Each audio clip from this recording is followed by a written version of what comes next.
The ghost town didn't mourn, it hungered.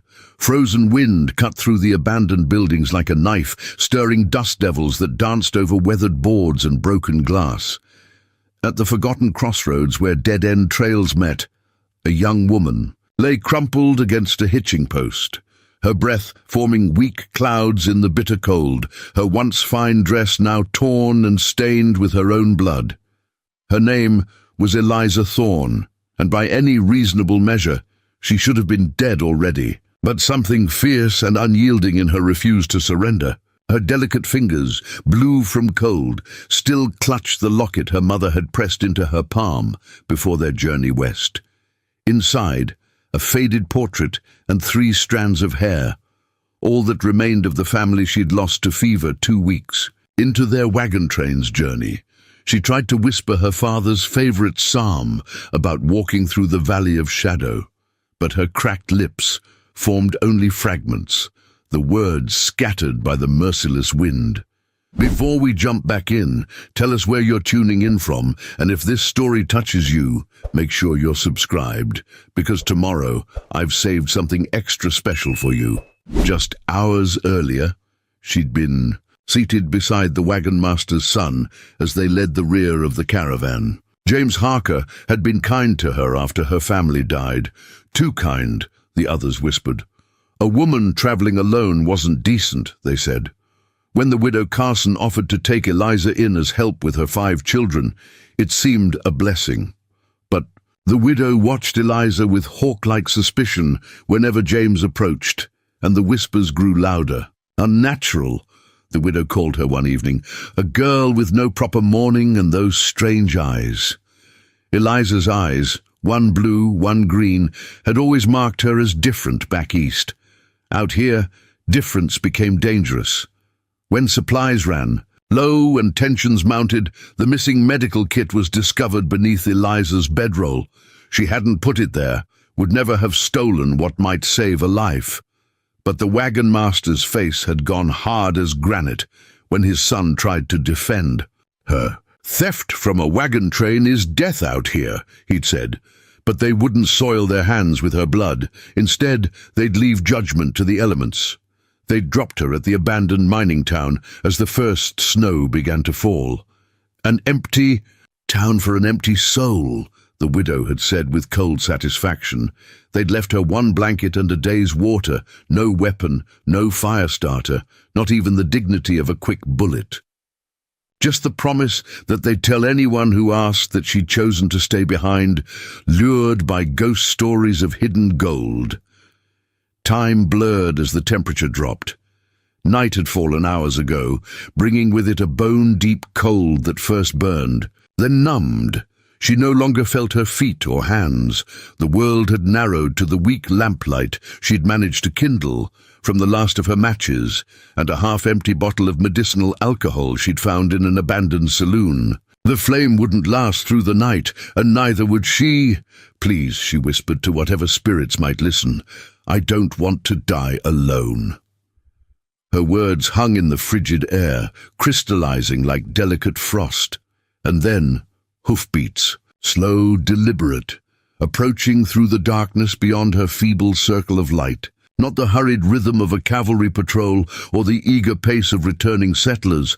This was something else, something cautious, watching. Through the veil of gently falling snow, a figure emerged on horseback, tall, wrapped in furs, face shadowed. Beneath a wide-brimmed hat adorned with a single eagle feather, not a white man's hat, not a white man's stillness. The rider stopped at the edge of her dying light, observing her with unnerving silence. Eliza tried to straighten, to show some final dignity to whoever had come to witness her last moments, but her body betrayed her. She slumped against the post. "Are you Death, then?" she asked, her voice a broken whisper. "I thought you'd be wearing black." For a long moment only the soft nickering of the horse answered her. Then the rider dismounted in a single fluid motion. Up close, she could see him better.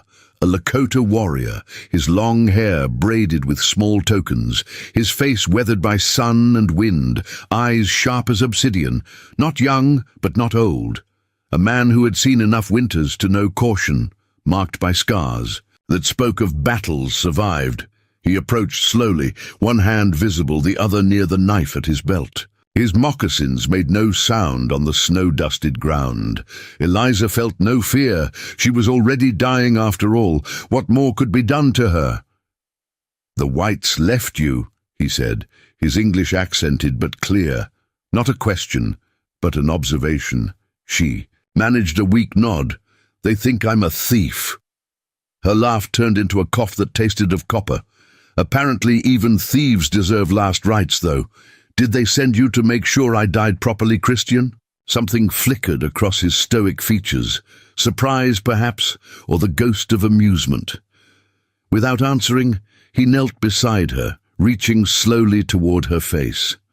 She flinched instinctively, and he paused, his hands suspended between them. Then, with unexpected gentleness, he brushed snow from her hair, his fingertips barely grazing her temple. "Your spirit fights," he said simply, "but your body fails." "Story of my life," she murmured, darkness creeping at the edges of her vision. He studied her face for a long moment, his expression unreadable in the dying lamplight. Then he stood, returning to his horse and retrieving something from his saddlebag. When he knelt beside her again, he held a small hide flask. He removed the stopper and offered it to her. "Drink," she hesitated. "Is it poison?" This time the flicker across his face was definitely amusement. "If I wanted you dead, I would not waste good medicine." With trembling hands, she accepted the flask and took a cautious sip. The liquid burned down her throat, spreading warmth through her chest. It tasted of herbs and honey, bitter yet soothing. "More," he instructed, and she complied, each swallow bringing a spark of life back to her frozen limbs. While she drank, he moved with swift efficiency, gathering wood from the dilapidated buildings surrounding the crossroads. Soon, a small fire bloomed between them, its heat achingly welcome. He wrapped her in an additional fur from his horse. Buffalo, she realized, the thick pelt still carrying the musky scent of the plains. "Why?" she managed to ask as feeling painfully returned to her extremities. "Why help me?" He fed another piece of wood to the growing fire before answering. "My people say when you find a wounded bird in your path, it is not there by accident." He looked at her directly then, his dark eyes reflecting the firelight. "The grandfather spirit has many ways of speaking, sometimes through a storm, sometimes through a stranger.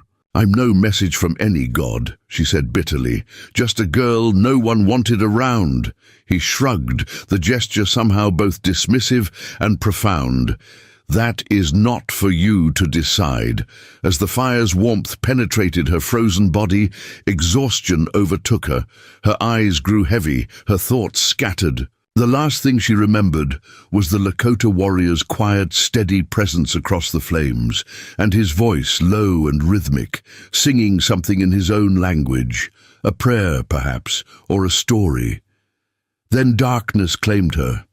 She dreamed of wolves running through snow, of eagle wings spreading against a limitless sky, and of her mother's hands braiding her hair on Sunday mornings. When consciousness returned, it wasn't to the bitter cold of the ghost town crossroads, but to the soft crackle of a fire and the smell of something cooking. Her eyes opened to unfamiliar surroundings, walls of hide and wood, a small fire pit. At the center, with a pot suspended above, smoke rising to escape through an opening in the ceiling. A lodge of some kind, simply furnished but neat. Furs and blankets formed the bed where she lay. Her torn dress had been replaced with a long buckskin shirt and leggings. Her wounds had been cleaned and dressed with something that smelled of pine and sage. Eliza tried to sit up, but her body protested with sharp pains. A soft grunt escaped her lips. The hide covering the entrance lifted, and the Lakota warrior ducked inside, bringing with him a blast of cold air and a few scattered snowflakes. Preparing and narrating this story took us a lot of time, so if you are enjoying it, subscribe to our channel. It means a lot to us now. Back to the story. In daylight, she could see him more clearly, older than she'd first. In thought, perhaps 40 winters, with deep lines around his eyes and mouth. He carried a bundle of wood in one arm, a string of small game in the other. He nodded once when he saw she was awake, setting down his burdens before approaching. Without speaking, he pressed a weathered hand to her forehead, checking for fever. His touch was impersonal, clinical, yet not unkind. "The wagon train," she said, her voice hoarse. "Did you see them?" "Gone west," he replied, moving to the fire, to add wood. 2 days ago? 2 days. She'd been unconscious for 2 days. "Where am I?" "My winter camp." He gestured around the lodge. 3 days' ride from where I found you." Eliza absorbed this information slowly, her mind still foggy. "And you are." He straightened, meeting her gaze with those penetrating dark eyes. "Akacheta." He touched his chest. "It means fighter." "Eliza Thorne," she offered in return, then added with bitter irony, "It means God's promise, though he seems to have forgotten that part." Akacheta made a sound that might have been amusement, turning his attention to the rabbits he'd caught. With practiced efficiency, he began to skin and clean them. "Why did you bring me here?" she asked, watching his methodical movements. He worked, in silence for several moments, before answering. "Winter comes. Spirits walked with you at the crossroads. It was not your time to join the ancestors." "You can't know that," she said softly. His hands paused in their work. "I know what I know." "Simple, certain." She tried again. "I mean no offense, but your people and mine aren't exactly friendly these days. Why risk helping a white woman?" Akacheta resumed his task, his knife flashing in the firelight. "I do not help a white woman. I help a human being left to die." He glanced at her. "And my people and yours have never been friendly. The difference is that now, yours no longer pretend." The truth of his words stung, but she couldn't deny them. She shifted uncomfortably under the furs. "What will you do with me? First you will eat, then you will heal." He dropped pieces of meat into the simmering pot. "After that," he shrugged, "the path will show itself." Eliza watched him work, this stranger who had saved her life for reasons she couldn't fathom. Everything about him was foreign to her, his movements, his speech, the very way he occupied space. Yet something in his presence brought a strange calm. Here was someone who did what needed doing without drama or expectation. "Thank you," she said finally, "for not leaving me there." Akacheta didn't look up from his work. Thanks are not needed. For what is right? Later, he helped her sit up and offered a wooden bowl filled with rich stew. The first spoonful nearly made her weep. How long had it been since she'd had warm food? The wagon train's supplies had dwindled to hardtack and jerky in the final days before her banishment. As she ate, she took stock of her situation. She was alone in a Lakota winter camp with a warrior she didn't know, miles from any white settlement in the dead of winter. By all measures, she should be terrified. Yet fear felt like a luxury she could no longer afford. She had survived abandonment and exposure against all odds.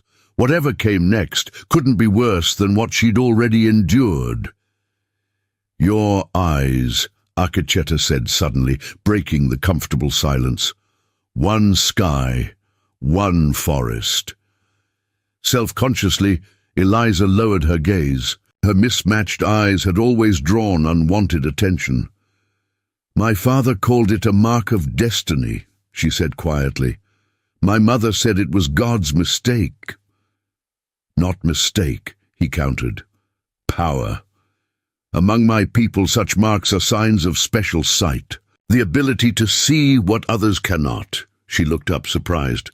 "Among my people, it's considered a flaw, unsettling. Your people fear what they do not understand," he said simply, adding another log to the fire. They left you to die because you were different. They left me because they thought I stole from them, she corrected. Akacheta's expression remained impassive. And if you had looked like them, spoken like them, worshipped like them, would they have believed you guilty so easily? The question hung in the air between them, uncomfortable in its accuracy. Eliza had no answer that didn't confirm his point. Outside, the wind picked up, howling around the lodge like a living thing. Snow hissed against the hide walls. Akacheta glanced toward the entrance. Storm comes again, he observed. We stay here 3, maybe 4 days before moving. Moving where? She asked. South, to the sheltered valley where my people winter. He studied her face. You are not prisoner. When you are strong enough, I will take you to the fort if that is your wish. The fort. Fort Laramie, she presumed, the nearest military outpost. What awaited her there? No family, no connections, no means of support. A young woman alone at a frontier fort had few respectable options. The alternatives didn't bear thinking about. And if that isn't my wish? The question surprised even her. Akacheta tilted his head slightly, considering her words. Then you must find your own path, but first you must live. He nodded toward her half-finished bowl. Eat. Strength returns 1 spoonful at a time. That night, as the storm raged outside and the fire burned low within the lodge, Eliza lay awake, beneath the warm furs. Akacheta slept across the fire pit, his breathing deep and even, seemingly undisturbed by the howling wind or the presence of a stranger in his dwelling. In sleep, the hard lines of his face softened slightly, making him look younger. She studied the lodge interior, details emerging in the dying firelight. A shield decorated with feathers and symbols she didn't recognize.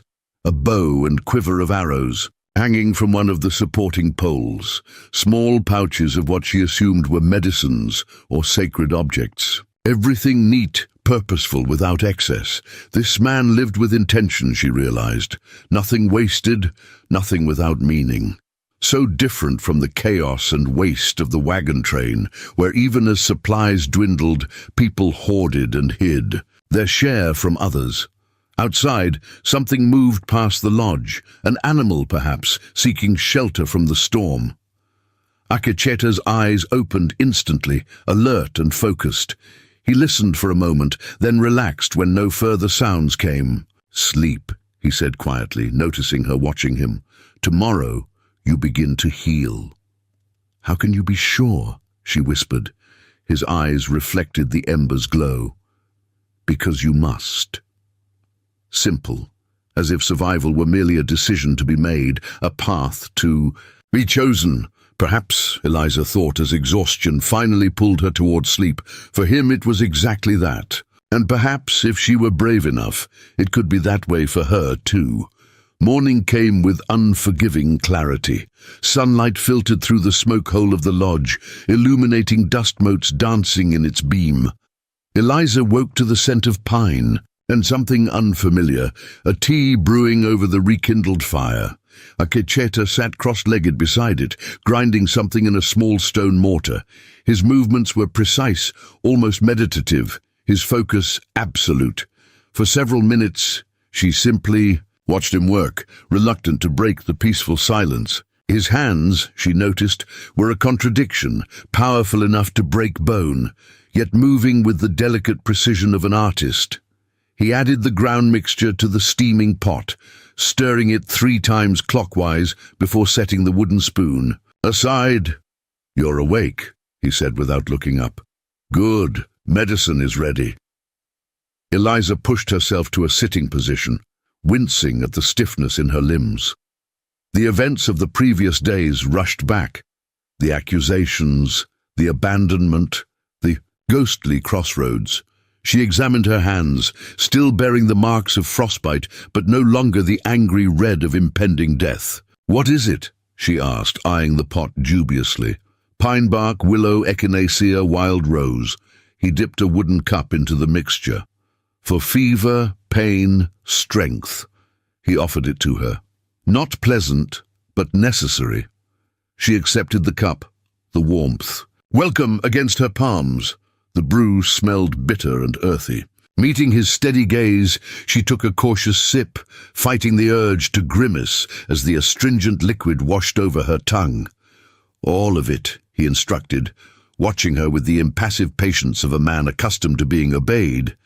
Determined. Not to show weakness, Eliza drank the entire cup without pause, though each swallow was a battle against her body's instinct to reject the bitter medicine. When she finished, she handed back the empty cup with quiet dignity, a nearly imperceptible nod. Approval, perhaps. "Today you will stand," he said. "Tomorrow you will walk. Then we travel." "You seem very certain of my recovery," she observed. "I have seen stronger people die from less," he replied matter-of-factly. "I have seen weaker people survive worse. The difference is not in the body." He tapped his chest. "It is here. You have fire. Now you need purpose." Before she could question this assessment, he rose and left the lodge, leaving her alone with her thoughts and the lingering taste of medicine. True to his prediction, standing proved possible, though not without cost. Her legs trembled beneath. Her weight and dizziness washed over her in waves, but stand she did, first leaning heavily against one of the lodge poles, then tentatively shifting her weight until she could balance unassisted. Each small victory felt monumental after coming, so close to death. When Akecheta returned, he carried an armload of wood and a freshly killed grouse. He paused in the entrance, observing her upright position with that same subtle nod of approval. "Good," was all he said before setting about preparing their meal. They established a pattern that would come to define her time in the winter camp.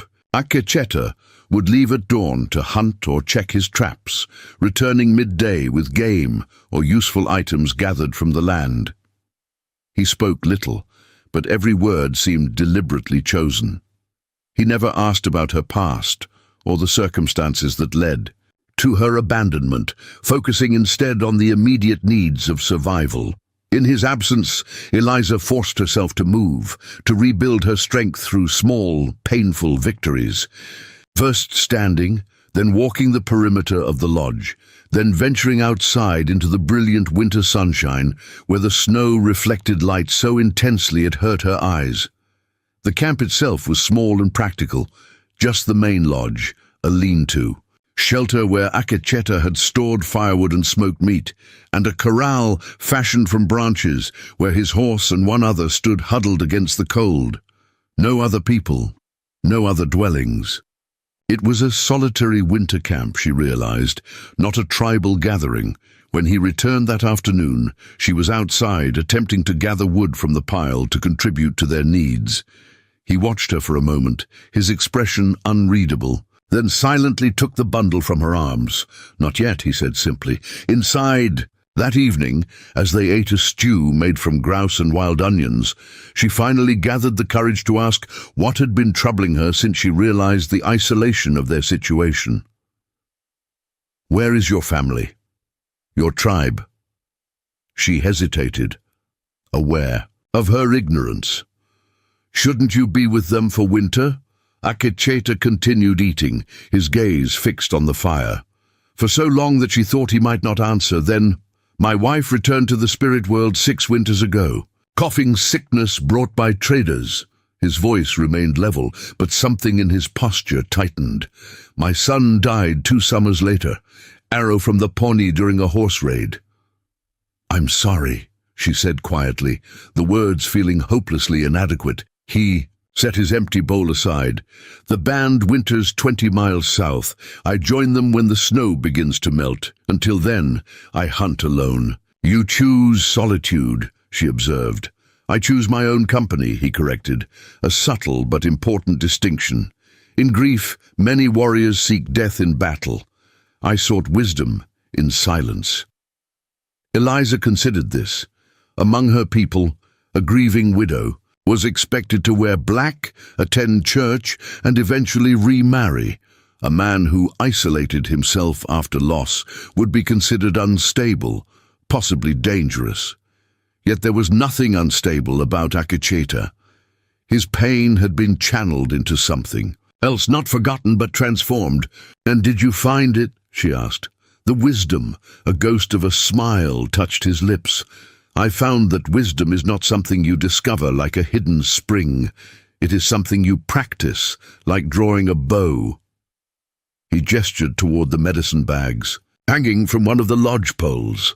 "I was not born a healer. After they died, I sought the plant knowledge, the healing songs. What I could not prevent for them, perhaps I could prevent for others." The revelation shifted something in her understanding of this man.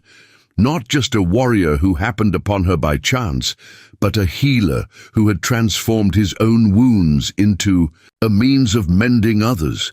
"Is that why you helped me?" she asked. "As practice for your healing?" His dark eyes met hers directly. "I helped you because you were dying and I was there." Simple, unadorned. The path crossed. I walked it. That night, despite the physical improvement in her condition, Eliza's sleep was troubled by nightmares. She dreamed of the wagon train continuing west without her, of James Harker's face as the caravan pulled away, his expression shifting from regret to indifference to the blank-eyed stare of a corpse. She dreamed of the widow Carson transforming into a raven, pecking at her frozen body at the crossroads. She woke with a gasp, her heart hammering in her chest. Across the fire pit, Akecheta sat awake, whittling something from a piece of cedar. The firelight caught the metal of his small knife and the deep bronze of his skin. He didn't look up, but she knew he was aware of her distress. "The dead walk in dreams," he said quietly. "They are not always gentle visitors." Eliza drew her knees to her chest, wrapping the fur blanket tightly around her shoulders. "It wasn't the dead that frightened me," she admitted. "It was the living, the people who left me behind." He continued his careful carving. "Tell me," he said, "not a command, but an invitation." So she did. The words spilled out into the warm darkness of the lodge. Her family's decision to journey west, despite her mother's fears, the fever that took them both within days of each other, her father lasting long enough only to extract a promise from the wagon master to see her safely to Oregon. She told him of the kindness of James, the wagon master's son, and how that kindness had soured into suspicion among the others. When supplies began to disappear, they looked to the outsider, she said bitterly. The girl with the demon eyes, traveling without family or husband.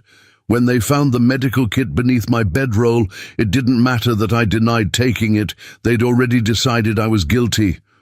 Who would benefit from your removal?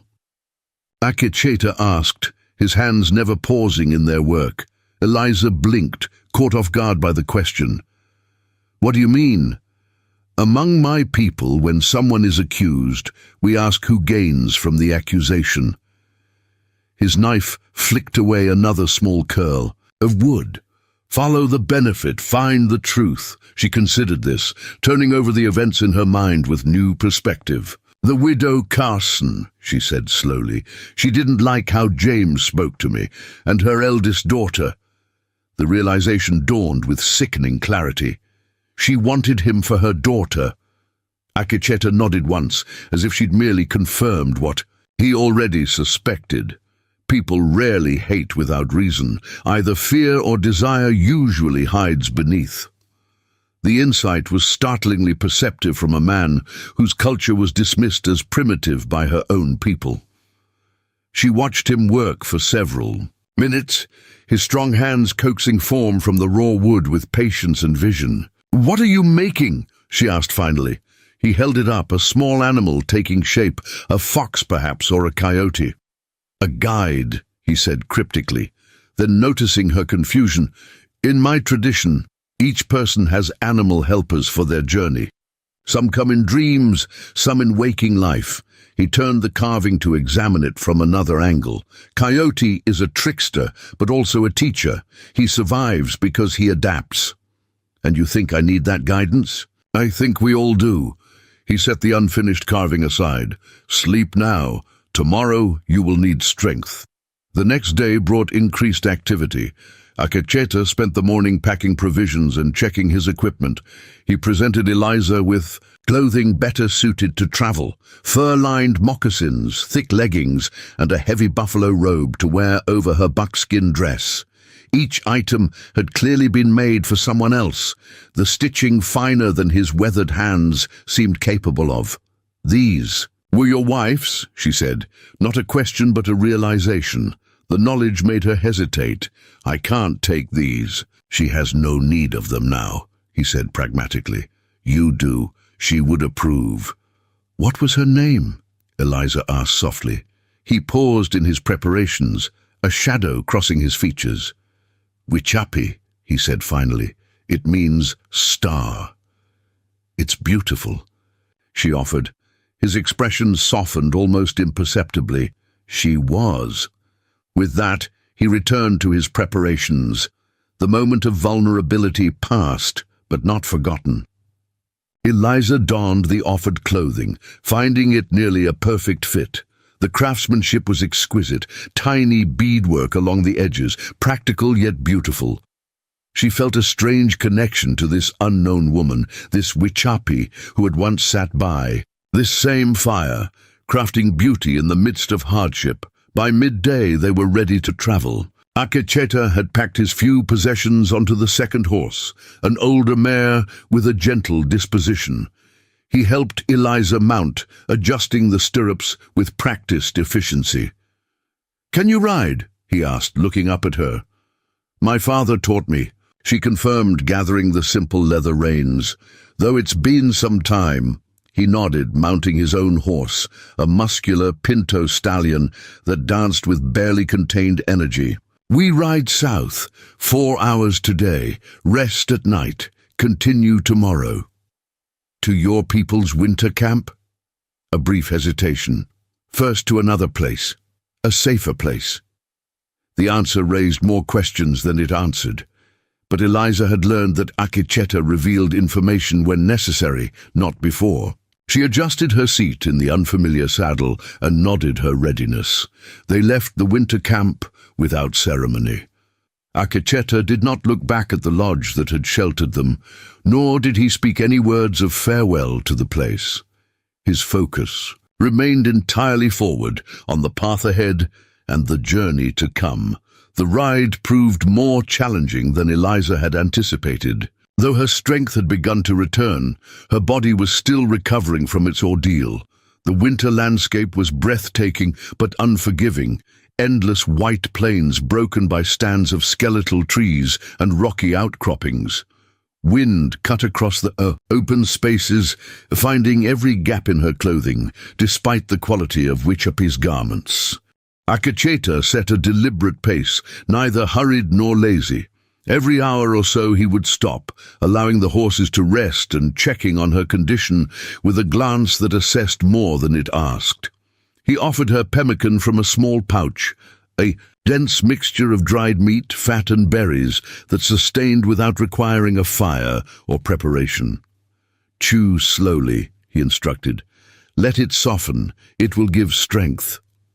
As the short winter day began to wane, they approached a series of low bluffs. Akecheta led them into a narrow ravine that wound between towering walls of striated rock.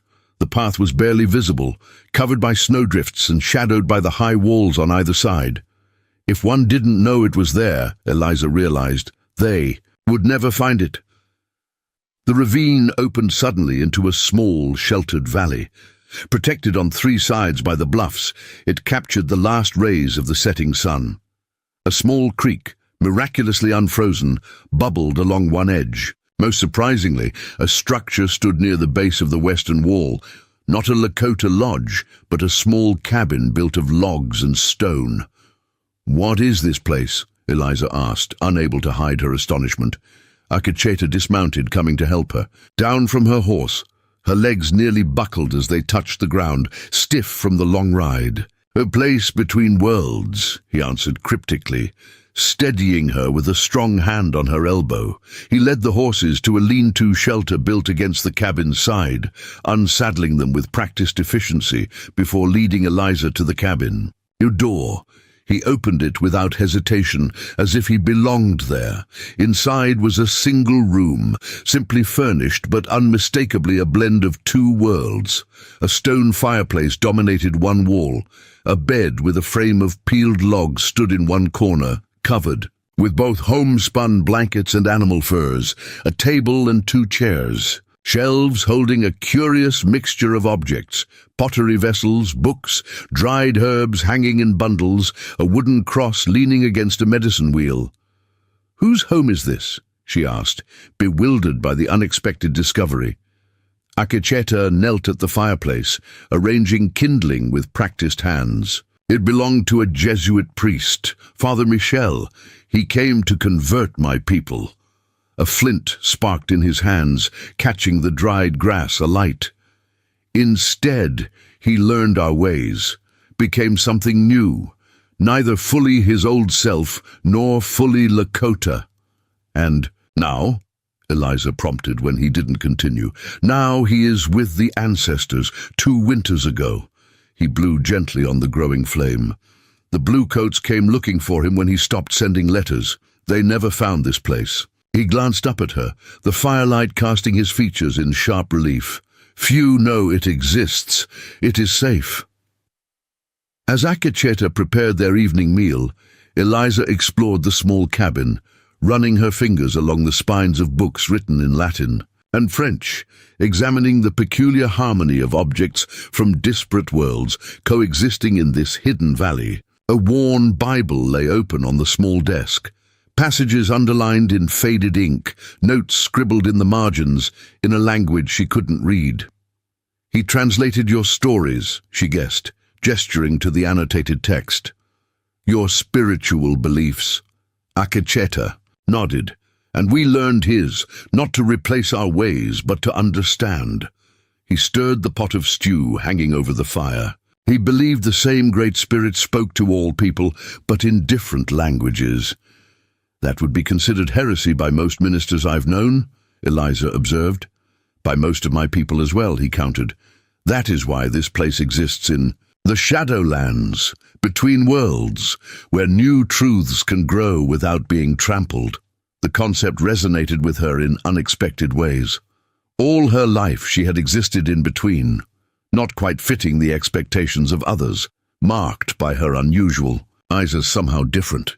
The daughter of a devout mother and a father who questioned every sermon, a young woman traveling without family or husband in a world that demanded both. "How long will we stay here?" she asked, settling at the table as he placed a bowl of fragrant stew before her. "Until it is safe to move on," he replied, joining her with his own portion. "Or until you decide your path." "My path?" He regarded her steadily across the table. "To the fort, where your people will receive you? Or to the Lakota winter camp, where you would be—" He paused, searching for the right word. "Different, but not unwelcome, or somewhere else entirely." The openness of the choice startled her. Since her parents' deaths, choices had been made for her, where she would sleep, what work she would do, even whether she would live or die. The sudden freedom to determine her own direction felt both exhilarating and terrifying. "What would you do?" she asked. "If you were me?" Akecheta considered the question with characteristic seriousness. "I am not you," he said finally. "I cannot walk your path or see with your eyes. One sky, one forest." He set his spoon aside. "But I know this. When the buffalo faces the storm, it survives. When it runs from the storm chases it, and it dies tired. Face the difficulty rather than flee it," she translated. "Face the truth of who you are," he corrected gently. "The rest follows naturally." That night, Eliza slept in the bed while Akecheta made his pallet near the fire. Though the cabin offered more comfort than the lodge had, she found herself restless. her mind turning over the possibilities before her like stones in a river. The fort meant returning to the world she knew, a world that had already rejected her once. The Lakota camp meant entering territory entirely foreign, where she would always be an outsider. Through the cabin's single window, stars blazed in the clear winter sky. Wichapi, she thought. Star. Somewhere among them, perhaps, the spirit of Ikecheta's wife looked down on this strange pairing, the Lakota healer and the abandoned white girl with mismatched eyes. What would she make of it all? Morning would bring decisions. For now, sheltered in this place between worlds, Eliza allowed herself to simply exist in the moment. Neither white settler nor Lakota, neither lost nor found. Simply alive, when she should have been dead. Perhaps that miracle alone was enough to build upon. Dawn arrived with an unexpected sound. Voices. Eliza woke instantly, heart hammering against her ribs as her eyes flew open. Akecheta was already up, standing motionless. By the window, his body tense as a drawn bowstring. He held one finger to his lips, then gestured for her to stay down. The voices grew louder, men speaking English, their tones casual but purposeful. Military men, by the sound of their clipped words and occasional commands. Soldiers. Akecheta moved silently to the door, easing it open just enough to peer through the narrow gap. His expression revealed nothing, but Eliza saw his hand move to the knife at his belt. "Cavalry patrol," he said quietly, closing the door. 6 men. "They are not searching, just passing through the valley." "Will they see the cabin?" Eliza whispered, pulling herself into a sitting position, perhaps. The snow hides much, but smoke from the chimney would draw their eye. He moved with deliberate calm, gathering essential items into a small pack. "We must leave, now." The urgency in his normally measured voice sent a chill through her that had nothing to do with the winter air. "Why? I'm white. They wouldn't harm me." Akecheta paused, fixing her with a direct gaze. "You were left to die by your own people. These men," he gestured toward the door, "they have orders to clear the territory of my people, peacefully if possible, with blood if necessary." He tied the pack closed with a quick, practiced motion. A white woman living with a Lakota warrior would raise questions neither of us wants to answer. The truth of his assessment struck her with sudden clarity. Best case, they would rescue her, regardless of her wishes. Worst case, they might assume she was a captive and attack Akecheta without warning or hesitation.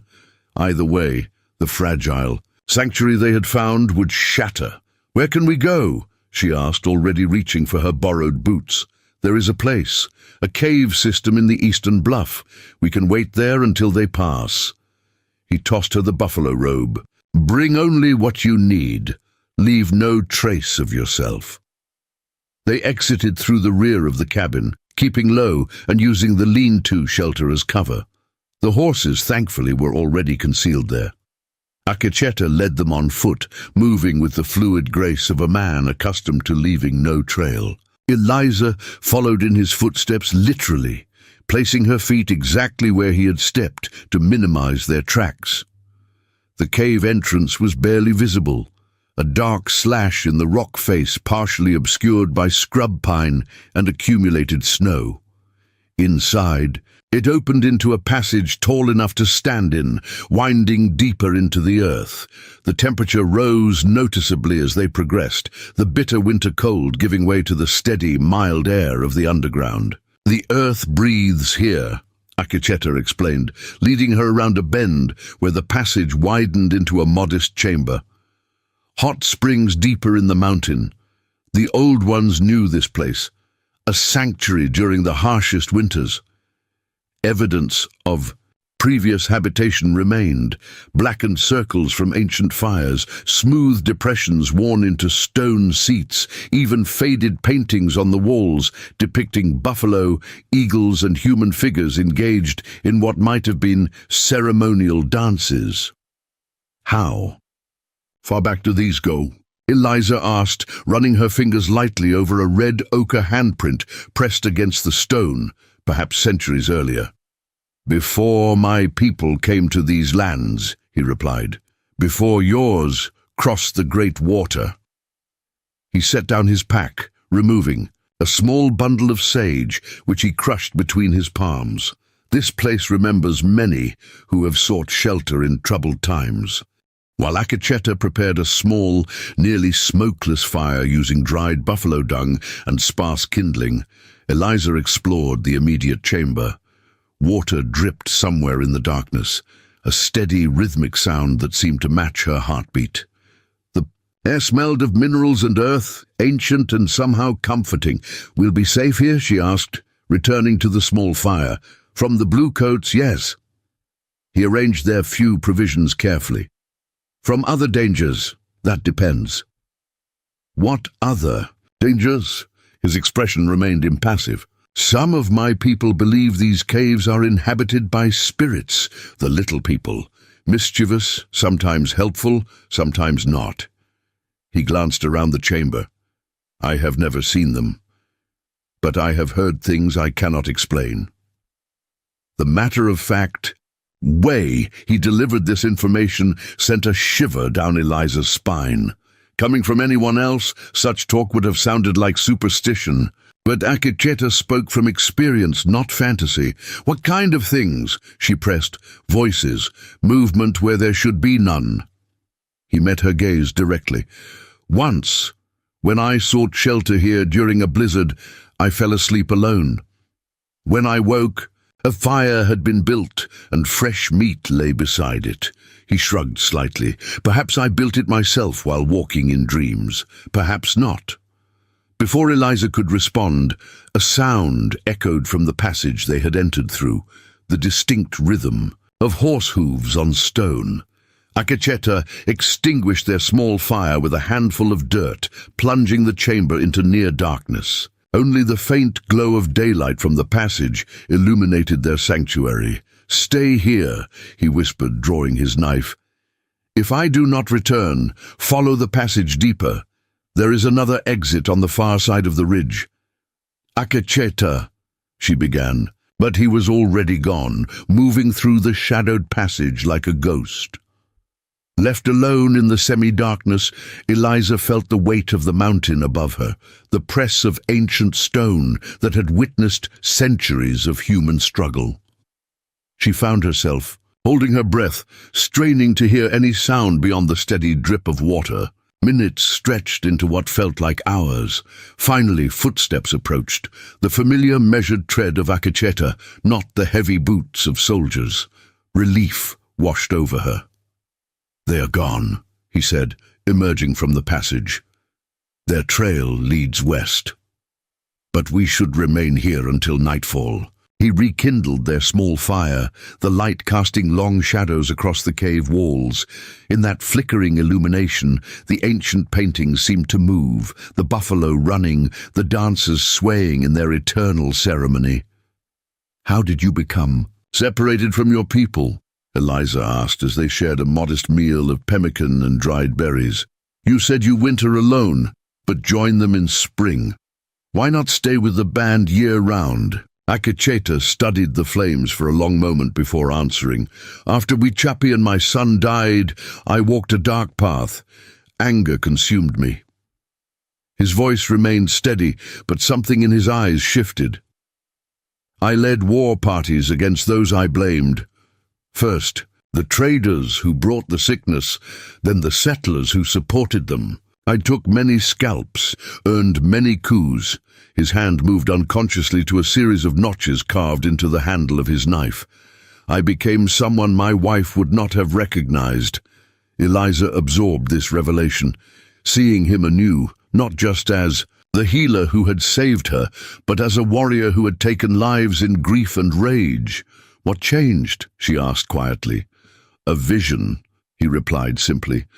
"After a raid on a settler's homestead, I found a child hiding in a root cellar. A girl no older than my son had been. She had eyes like yours, one blue, one brown. The firelight caught the angles of his face as he continued. I could have killed her. My men expected it. But she looked at me without fear, only sadness. She offered me a piece of bread as if I were a hungry stranger, not an enemy who had just killed her family. He fell silent, the memory clearly still painful. What did you do? Eliza prompted gently. I left her there, told my men the cellar was empty. His gaze remained fixed on the flames. That night, the ancestors visited my dreams, not with approval, for the blood I had spilled, but with sorrow for the path I had chosen. Wichipi stood among them, turning away from what I had become. So you stopped fighting, Eliza concluded. No, he corrected.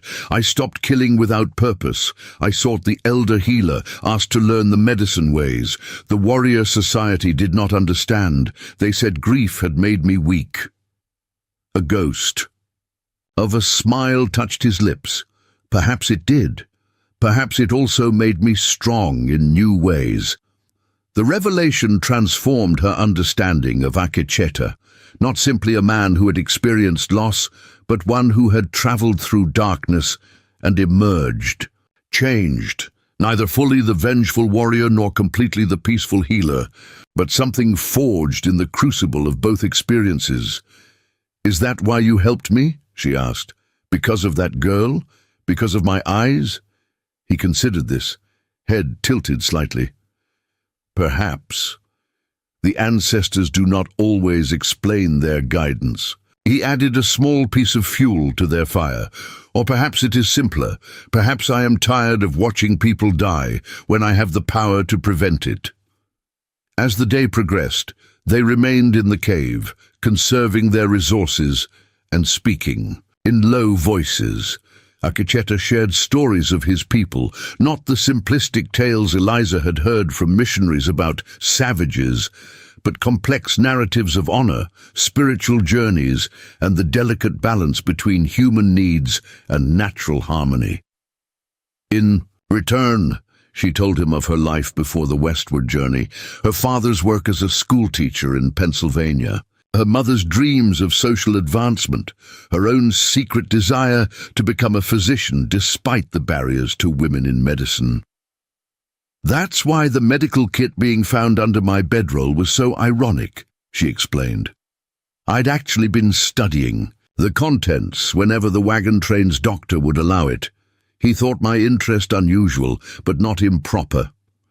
The best weapon is the one your enemy does not expect you to possess, Akecheta observed. Knowledge, in your case. Knowledge that ultimately got me abandoned at a ghost town crossroads, she reminded him with a bitter laugh. Knowledge that kept you alive until help arrived, he countered. You knew to find shelter, to conserve strength, to seek water first when resources were limited. The perspective shift surprised her. She had viewed her situation entirely as victimhood, not as a test of skills she had developed. In my tradition, Akecheta continued, young men and women undergo a vision quest. They go without food or water, alone on the mountain, until the spirits reveal their life's purpose. He gestured to the cave around them. Perhaps your crossroads was such a vision quest, unwanted, but necessary. And what vision came of it? She asked skeptically.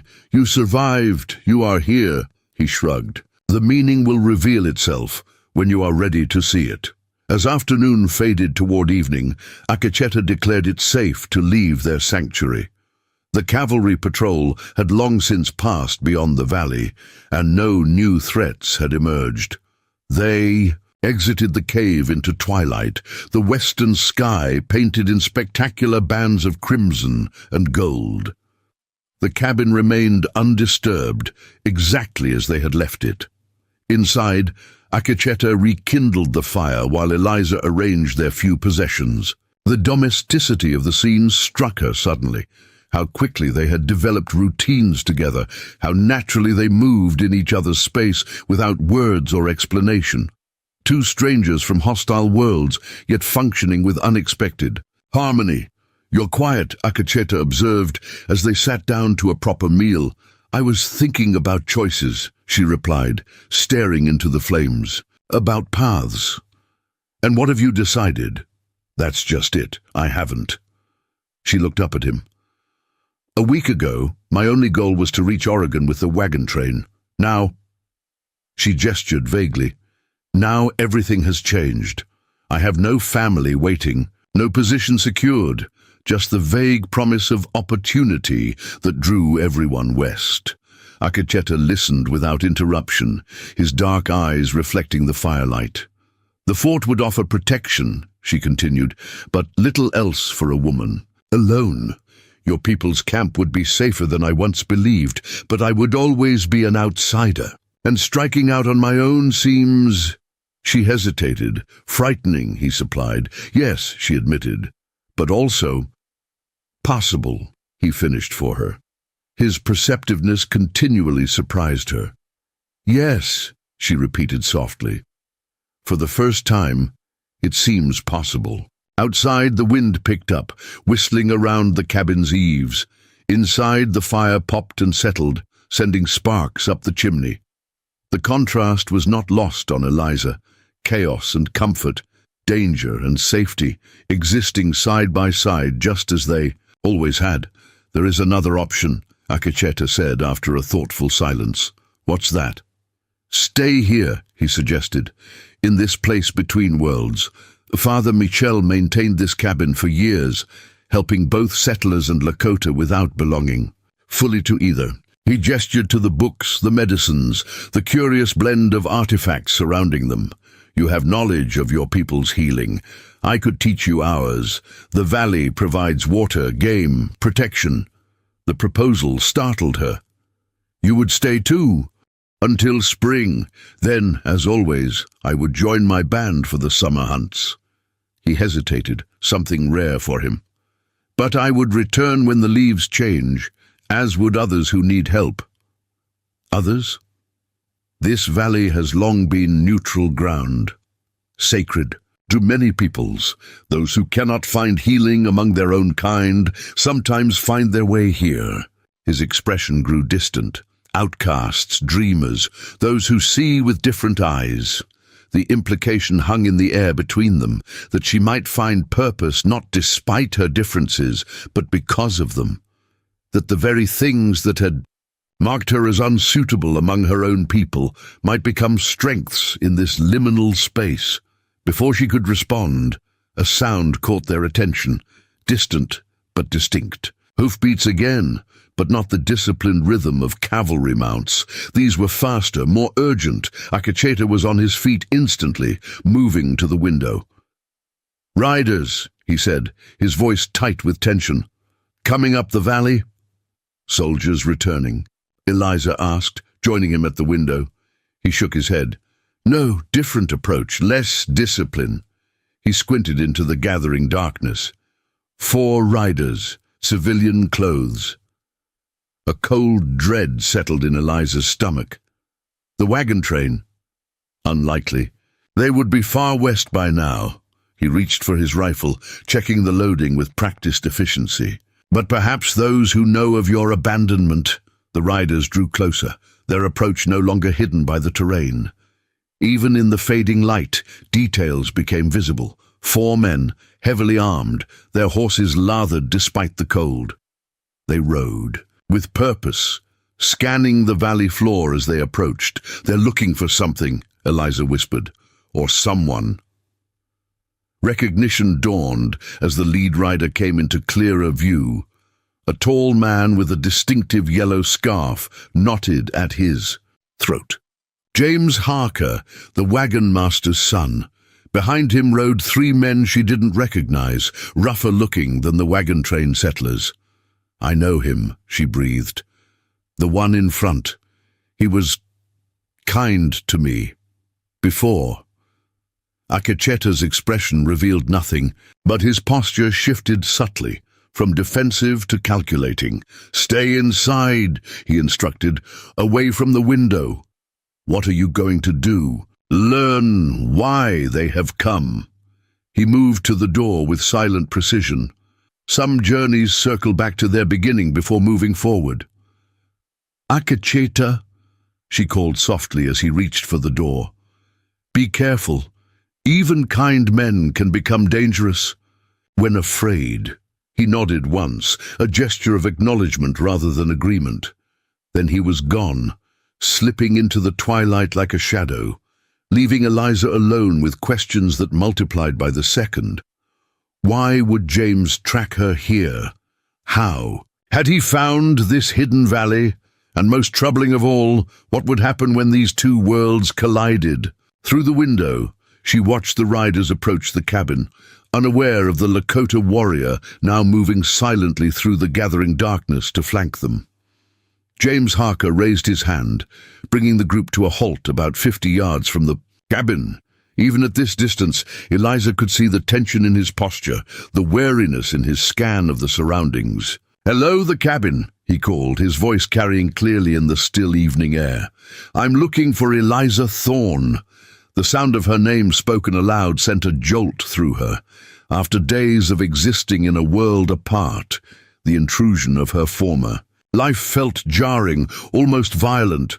She stepped back from the window, heart racing, mind spinning with possibilities both hopeful and terrifying. Outside, the past had come calling. Inside, the future waited to be chosen. And somewhere in the shadows between, Akecheta moved with the patient certainty of a man accustomed to walking between worlds, watching and waiting for the moment when paths would either converge or diverge. "You forever, Eliza Thorne," James Harker called again, his voice edged with urgency. "If you're in there, show yourself. We don't have much time." Eliza remained frozen, her mind racing. The James she remembered had been gentle, thoughtful, the only one who'd spoken against her abandonment. But the man outside seemed different, his companions unfamiliar and rough-looking. She edged closer to the window, careful to stay hidden while observing. James dismounted, handing his reins to one of the other men.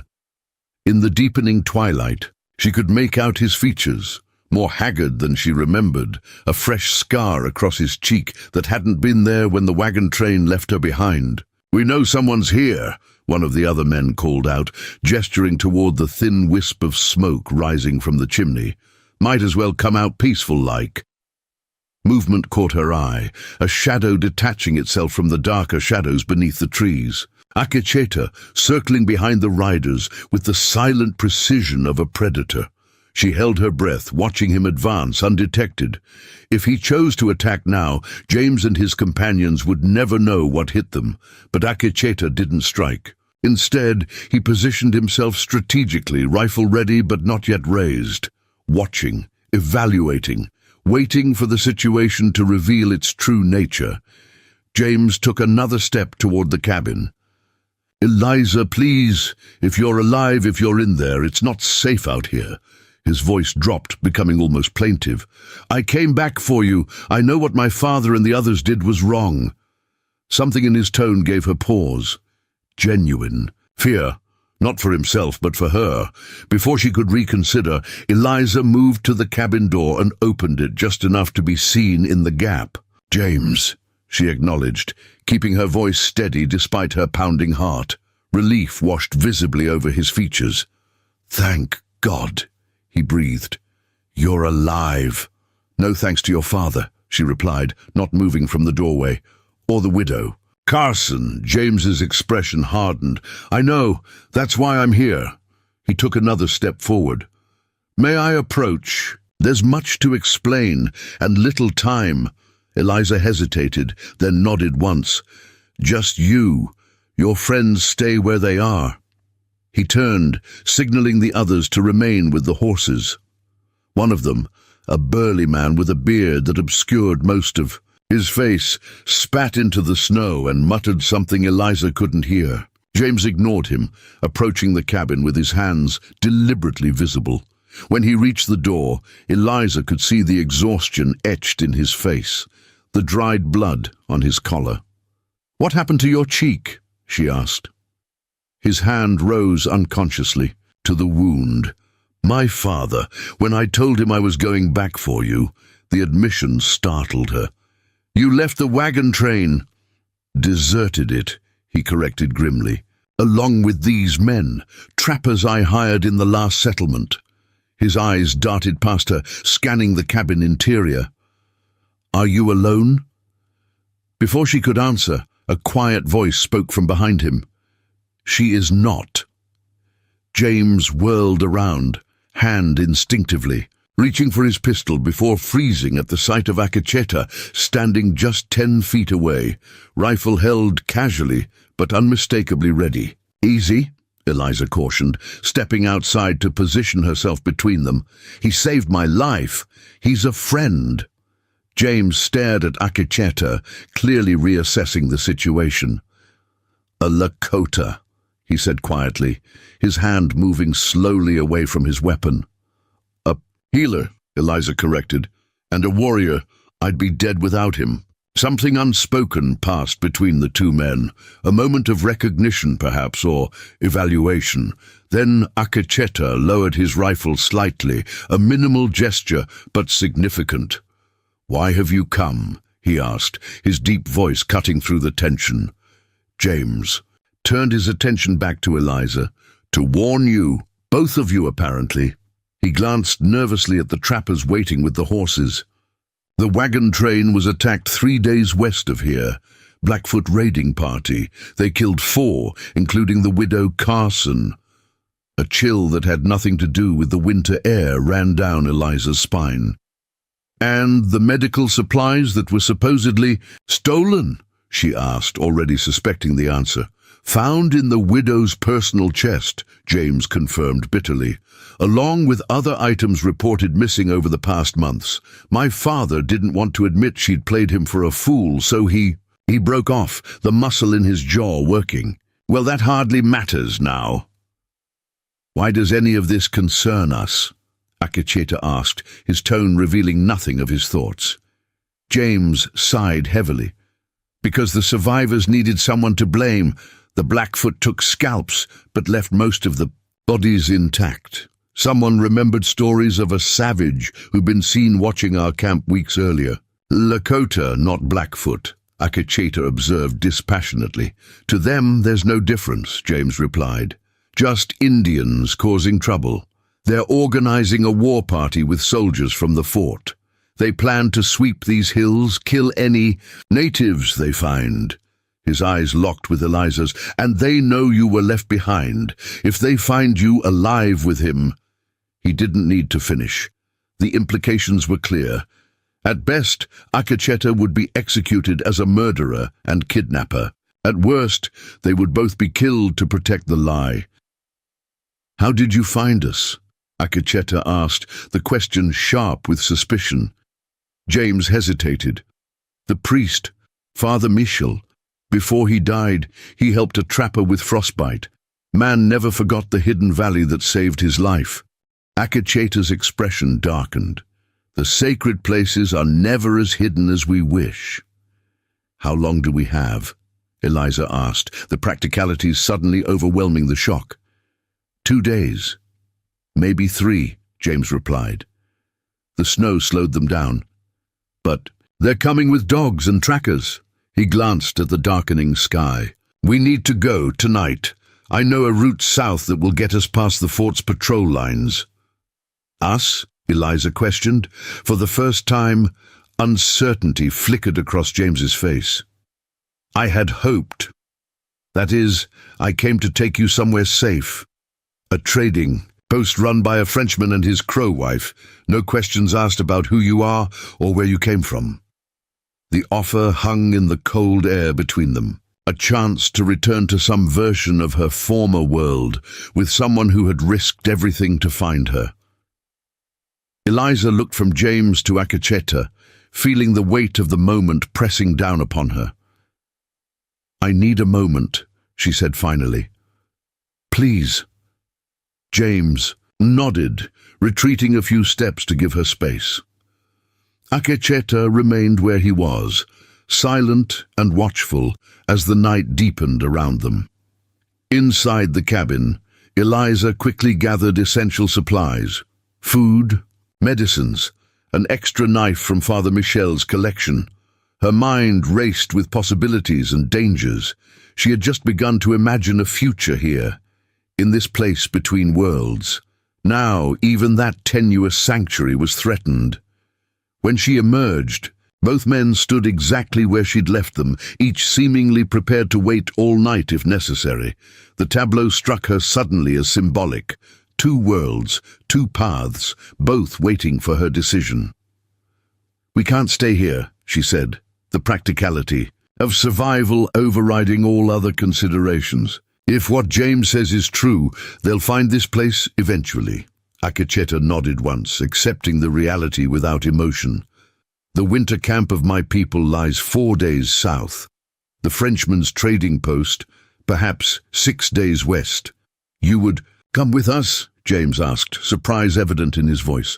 "I go my own way," Akecheta replied evenly, "but for now that way leads south." He glanced at Eliza. "Unless you choose otherwise." The burden of choice fell heavy on her shoulders. "I don't know these men you've brought," she said to James, nodding toward the trappers who watched impatiently from their horses. "Hired guns," James admitted. "Not friends, but they'll get us where we need to go." "For a price," Akecheta observed. "Everything has a price out here," James countered, a new edge to his voice. Eliza studied his face in the fading light, searching for the boy. She'd known on the wagon train. He was there, beneath the new lines of hardship and the healing scar, but changed, harder, perhaps, or simply more determined. "I'll go south," she decided finally, "toward the Lakota camp." James's expression fell. "Eliza, think carefully. A white woman among—" "I've made my choice," she interrupted firmly. "You're welcome to ride with us, James. I value your warning and your courage in coming back. But I won't go to the trading post." For a moment she thought he might argue further. Instead, he simply asked, "Why?" "Because I've seen both worlds now," she replied honestly. "And I'm not ready to choose either one completely." Understanding dawned in his eyes. "The between place," he murmured, glancing around the cabin and its curious blend of cultures.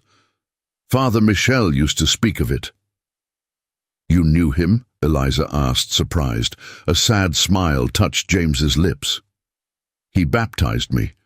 Taught me letters when my father thought education was wasted on a boy destined for the frontier." He sighed heavily. He also spoke of the wisdom found in native ways. "My father called it heresy." The revelation cast James in a new light, not just the wagon master's son who had shown her kindness, but someone who had also been touched by the vision of a world where different truths could coexist. "Your men will not like this change of our plan," Akecheta observed pragmatically. James turned to look at the trappers, who had begun to mutter among themselves.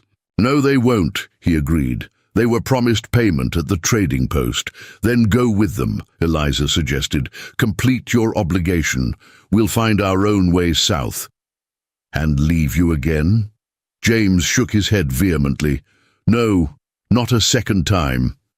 His determination created a new complication. Eliza looked to Akecheta, who'd been observing the exchange with characteristic patience. "3 can travel faster than 7. The Lakota warrior noted. "But in dangerous territory, more eyes see further." The practical assessment surprised her. She'd expected him to reject James and his companions outright. Instead, he was weighing the tactical advantages. "You would accept their company?" she asked. "He would accept useful allies against a common enemy," he clarified. "The question is whether they would accept my leadership on the journey south." James considered this, then nodded slowly. "I can convince them. Gold speaks louder than prejudice. Out here," he glanced toward the increasingly restless trappers. "Give me a moment." As James walked back to his companions, Eliza turned to Akecheta. "Are you certain about this? Can we trust them?" "Trust is earned, not given," he replied. "But survival often requires uncomfortable alliances." His dark eyes followed James as he spoke with the trappers, gesturing emphatically. "The young man came back for you when others left you to die. That counts for something." The simple observation carried weight coming from a man who measured words as carefully as he did actions. She watched as the trapper's body language shifted from resistant to reluctantly agreeable. Whatever James had said, or more likely promised, had worked. "We leave within the hour," Akecheta instructed when James returned. "Take only what you can carry on horseback. The cabin must appear abandoned, not fled from in haste." James nodded, accepting the Lakota's authority with surprising ease. "I told them you know paths south that avoid both cavalry patrols and hostile tribes. That you're a scout, not just a warrior." "A useful lie," Akecheta acknowledged, though his expression remained unreadable. "Now we must make it true." The preparations moved with swift efficiency. Akecheta and Eliza gathered only essential supplies from the cabin, deliberately leaving enough personal items to suggest a temporary absence rather than permanent departure. James negotiated with the trappers, distributing gold from a pouch he kept inside his coat, advance payment for their cooperation. The leader of the trappers, the burly, bearded man who had spat earlier, finally approached the cabin. Up close, Eliza could see the hardness in his eyes, the calculation behind each glance. "Blackwood," he introduced himself curtly. "These here are Finch, Tanner, and Powell." He jerked a thumb toward the other men, who nodded with varying degrees of reluctance. "Eliza Thorne," she replied with equal brevity. Blackwood's gaze slid past her to Akecheta, who was securing packs to his horse. "Harker says you know paths south that'll keep us breathing. That true, Injun?" Akecheta straightened, meeting the trapper's challenging stare with calm dignity. "I know the ways of those who hunt men, because I have been both hunter and hunted," he said simply. "Follow my lead exactly, and you may live to spend your gold." Something in his tone, not a threat, but absolute certainty, caused Blackwood to reassess the Lakota warrior. After a moment, he nodded brusquely. "Fair enough, but we ride together, not behind you like obedient dogs." "As you wish," Akecheta replied. "But when danger comes, obedient dogs live longer than proud wolves." The philosophical observation clearly caught Blackwood off guard. He blinked, then barked a short laugh. "Maybe so, Injun, maybe so." Within the hour, they were mounted and ready to depart. Eliza took a final look at the cabin, this curious sanctuary that had offered a glimpse of a different possible future. Father Michel's books still lined the shelves, his cross still leaned against the medicine wheel, the fire still smoldered in the hearth. For a fleeting moment, she wondered if they might someday return. As if reading her thoughts, Akecheta spoke, quietly from beside her. "Places of power remain. It is people who come and go." "Like dust in the wind?" she asked, recalling a phrase from her father's Bible. "Like water in the stream," he corrected gently, "always moving, always returning in different form." The philosophical exchange was interrupted by James, who rode up beside them. "We should move out. The night's clear and the moon will rise soon." Akecheta nodded, turning his horse toward the southern edge of the valley. "We follow the creek until it joins the river, then southeast through the high passes. The route is longer but less watched." With that, they set off into the winter night, an unlikely company bound together by circumstance and necessity. A Lakota warrior, a frontier girl with mismatched eyes, a wagon master's son with a scarred face, and 4 trappers motivated by gold rather than loyalty. The moon rose as they left the sheltered valley, casting the landscape in silver and shadow. The horses' breath formed clouds in the cold air, their hooves muffled by the snow. For the first hour, they rode in silence, each lost in private thoughts. Eliza found herself positioned between James and Akecheta, a physical manifestation of her spiritual state, caught between worlds, belonging fully to neither. Yet for the first time since her family's death, she felt a strange sense of agency. Not safety, certainly not certainty, but the power of choice. The trappers rode in a loose formation behind them, Blackwood occasionally murmuring directions to his companions. Though they had accepted the arrangement, tension radiated from them like heat from a stove. These were men accustomed to following their own counsel, not taking orders from a savage. As they descended into a narrow ravine, following the creek Akacheta had mentioned, James moved his horse closer to Eliza's. "I never believed you stole those supplies," he said quietly. "I want you to know that. Yet you rode away with the others," she observed, the memory still raw despite everything that had happened since. He winced visibly. "My father gave me a choice, obey him or be left behind myself." Shame colored his voice. "I told myself I'd come back with help, that abandoning you temporarily was better than both of us being stranded." Convenient reasoning, she noted, though without the bitterness she might have expected to feel. "Yes," he admitted, surprising her with his candor. "I've had many sleepless nights to consider my cowardice." His hand rose unconsciously to the scar on his cheek. "When the attack came and we found the widow's cache, I couldn't stay silent anymore. I confronted my father publicly." "Hence the scar," Eliza surmised. James nodded. "He struck me with his riding crop. Said no son of his would betray the wagon. Master's authority." A humorless smile twisted his lips. "I told him I'd rather be no son of his than party to murder." The blunt description of her abandonment startled her. "You called it murder. What else would you call leaving someone to die slowly in a ghost town?" he countered. "They knew what they were doing, Eliza. They just didn't want your blood directly." On their hands, from ahead, Akacheta raised a hand for silence. The entire party halted immediately, sensing the sudden alertness in his posture. "What is it?" Blackwood hissed from behind them. Akacheta pointed wordlessly toward the ridgeline above the ravine. For a moment, Eliza saw nothing. Then, movement. It caught her eye, a figure silhouetted briefly against the night sky before disappearing again. "Cavalry scout," James whispered, his hand moving to his rifle. Akacheta shook his head. "Not military. Wrong shape." His eyes narrowed as he studied. "The ridge. Blackfoot. Probably hunting party." The revelation sent a ripple of tension through the group. If James's story was accurate, it was Blackfoot warriors who had attacked the wagon train, precipitating the very crisis they were fleeing. "How many?"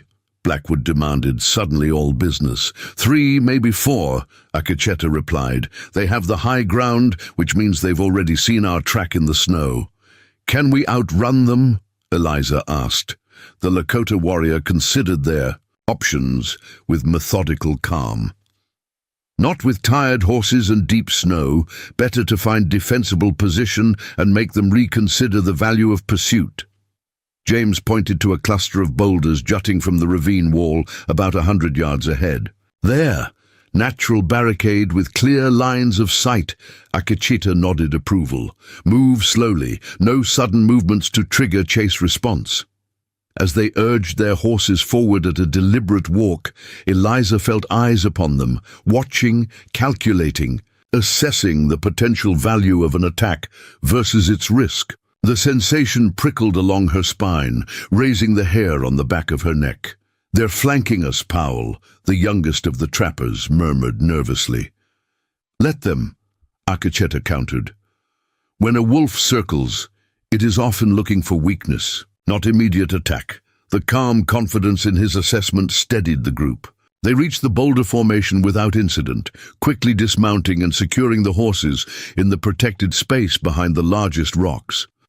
With practiced efficiency, Akacheta directed the positioning of their defense, James and 2 of the trappers facing the approach from the creek bed, Blackwood and Powell covering the ridge, Akacheta himself watching the rear approach. Eliza was placed in the center, with access to the medical supplies and ammunition. "We wait," Akecheta instructed. They will either attack or move on. Attacking 7 armed travelers for no clear purpose would be foolish. Tell that to the folks in our wagon train, Finch muttered darkly. A wagon train carries valuable goods, Akecheta replied evenly. We carry only ourselves and basic supplies, different calculation. The logic was sound, but did little to ease the tension as they settled in to wait. Minutes stretched into an hour. The cold seeped through Eliza's layers despite the buffalo robe wrapped around her shoulders. Occasionally, they would catch glimpses of movement along the ridgeline, confirmation that they were indeed being observed. "Why don't they just move on?" James whispered, his breath fogging in the chill air. "Curiosity," Akecheta suggested. "A Lakota traveling with whites is unusual. They wonder what value I might have that keeps me alive in such company." The blunt assessment cast their situation in a new light. To outside observers, their party must indeed present a confusing picture, one that defied the usual dynamics of frontier relations. As the moon reached its zenith, Akecheta made a decision.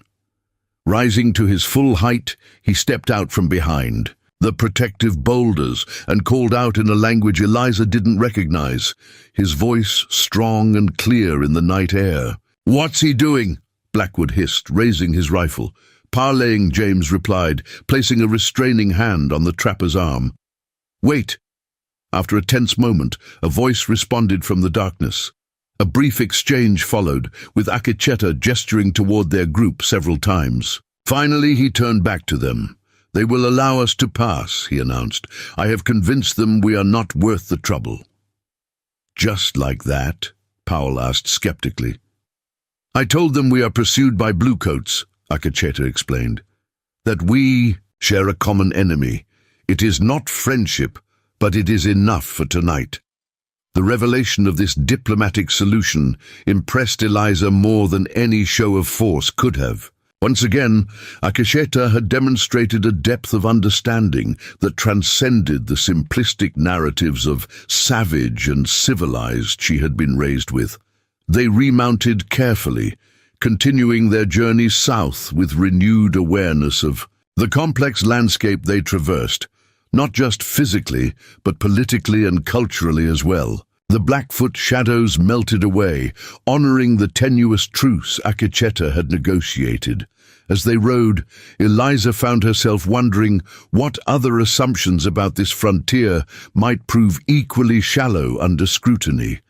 The neat divisions between white and Indian, civilized and wild, safe and dangerous, all seemed increasingly arbitrary, like lines drawn in sand rather than carved in stone.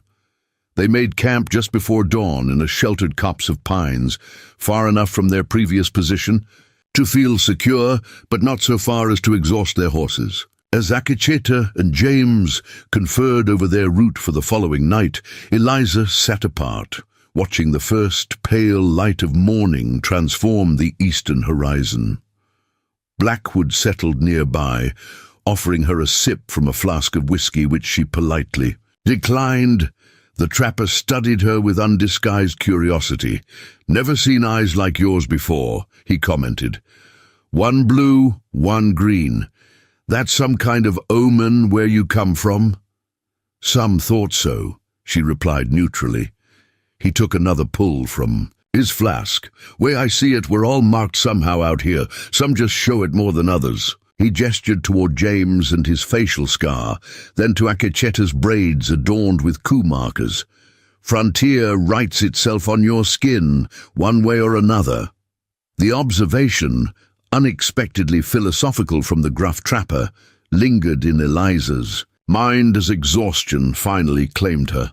She drifted into uneasy sleep as the others established watches, dreaming of crossroads that multiplied endlessly before her, each path leading to a different version of herself, each marked by choices she hadn't yet made. 3 days of traveling by night and hiding by day had taken its toll on all of them. The unlikely company moved south through increasingly rugged terrain, following game trails and ancient pathways known only to Akecheta. Their progress was steady but cautious, each mile bringing them closer to the Lakota winter camp, and further from the pursuing forces they had yet to encounter. On the fourth morning, as dawn painted the eastern sky in lavender and gold, they made camp in a secluded box canyon. Sheltered by high stone walls and a dense grove of pine at its entrance, the location offered both protection and the luxury of a small fire, concealed from distant observers by the natural features of the landscape.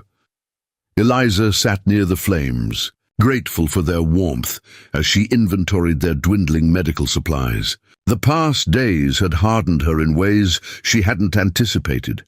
Her hands no longer blistered from the rains, her body adjusted to the rhythm of long rides and brief rest. Even the bitter cold seemed less penetrating, as if her very blood had thickened against it. Across the fire, James dozed fitfully, his face troubled even in sleep. The scar on his cheek had begun to heal, but the wound to his spirit remained raw. Each night, he woke shouting from nightmares he refused to discuss. The wagon train massacre, Eliza suspected. Some horrors couldn't be outrun, no matter how far or fast you traveled. The trappers had established their own small camp within the larger perimeter, maintaining a careful distance that spoke of lingering distrust. Blackwood, their apparent leader, had proven surprisingly reliable if not particularly friendly. His men followed his lead, contributing to watches and hunting parties without complaint, but keeping to themselves otherwise. Ikecheta returned from scouting the canyon's upper reaches, moving silently through the morning shadows. He settled beside her, his expression thoughtful. "We are being followed," he said without preamble, his voice low enough that only she could hear. Eliza's heart quickened. "The war party from the fort?" He shook his head. "No, smaller group, perhaps 3 riders. They keep their distance, but their track has shadowed ours for at least a day." "Could they be Blackfoot?" she asked, remembering their earlier encounter. "Possible," he acknowledged, "but their pattern suggests different purpose. They do not hunt us. They observe." Before she could question him further, Blackwood approached, the perpetual wariness in his eyes sharpened to active suspicion. "Pow-wow over?" he asked gruffly, squatting down across from them. "Anything the rest of us should know?" Akecheta studied the trapper for a moment, then replied with characteristic directness. "We have shadows, not immediate threat but concerning." To Eliza's surprise, Blackwood merely nodded, unsurprised. "Noticed that yesterday. Figured you had too." He pulled out his pipe, packing it methodically. "Question is, what are they waiting for?" "An opportunity," Akecheta suggested. "Or confirmation." "Of what?" Eliza asked. Blackwood struck a match, the small flame illuminating the deep lines of his weathered face. "Of who's worth killing and who's worth capturing." He puffed his pipe alight. "Way I see it, a Lakota scalp don't fetch much compared to a live white woman in these parts." The blunt assessment sent a chill through Eliza that had nothing to do with the morning air. She had been so focused on escaping the immediate danger of the fort's war party that she hadn't fully considered the broader perils of their journey. "We reach my people's winter camp tomorrow," Akecheta said, seemingly unperturbed by Blackwood's observation. "The followers will either show themselves before then or turn back." "Unless they're waiting for us to lead them straight to your camp," James interjected, apparently awake and listening. He sat up, running a hand through his disheveled hair. "A war party would value that information." Akecheta's expression remained impassive, but something hardened in his eyes. "I have not survived this long by leading enemies to my people's doorstep." An uncomfortable silence fell over the group. Eliza realized they had reached a critical juncture, one where the tenuous trust between them might fracture irreparably. "What do you propose?" she asked Akecheta, deliberately using a tone that acknowledged his authority in their current circumstances. He considered for a moment. "We change our route. Create false trail leading west, while we continue south through more difficult terrain." "Split. Up, you mean?" Blackwood clarified, exhaling a cloud of pipe smoke. For part of the day, Akecheta confirmed. 3 continue south, myself, Eliza, and 1 other. The rest create convincing westward trail, then double back to rendezvous point. By nightfall, risky, James observed, if either group encounters trouble. All paths hold risk now, Akecheta countered. This distributes it more strategically. Blackwood tapped his pipe against his boot, considering. Makes sense, he admitted grudgingly. I'll take my boys west, make enough noise to draw attention. Harker goes with you too. He fixed Akecheta with a hard stare. But if you ain't at the meeting point by moonrise, we're coming looking, and we won't be friendly about it. The implicit threat hung in the air between them. Akecheta merely nodded, accepting both the plan and the warning without comment. As the others dispersed to prepare for their respective journeys, Eliza found herself alone with Akecheta once more. "You trust them to return?" she asked quietly, watching as the trappers began breaking down their small camp. "Trust is not relevant," he replied pragmatically. "Gold is. Harker paid them to deliver you safely. They will not abandon that purpose while payment remains uncollected." The mercenary calculation should have disturbed her, but Eliza found it oddly reassuring. In a landscape where higher principles often faltered, basic human greed remained, reliably predictable. "And James," she pressed, "why include him with us rather than with the trappers?" Akecheta's gaze shifted to where James was checking his horse's tack. "Because his loyalty is to you, not to gold, and because a man who defies his father for a matter of principle is worth watching closely." A ghost of a smile touched his lips. "Either he is exceptionally honorable or exceptionally dangerous, perhaps both." The insight revealed yet another layer to Akecheta's thinking. His apparent stoicism masked a nuanced understanding of human motivation that continually surprised her. By mid-morning, their plans were set.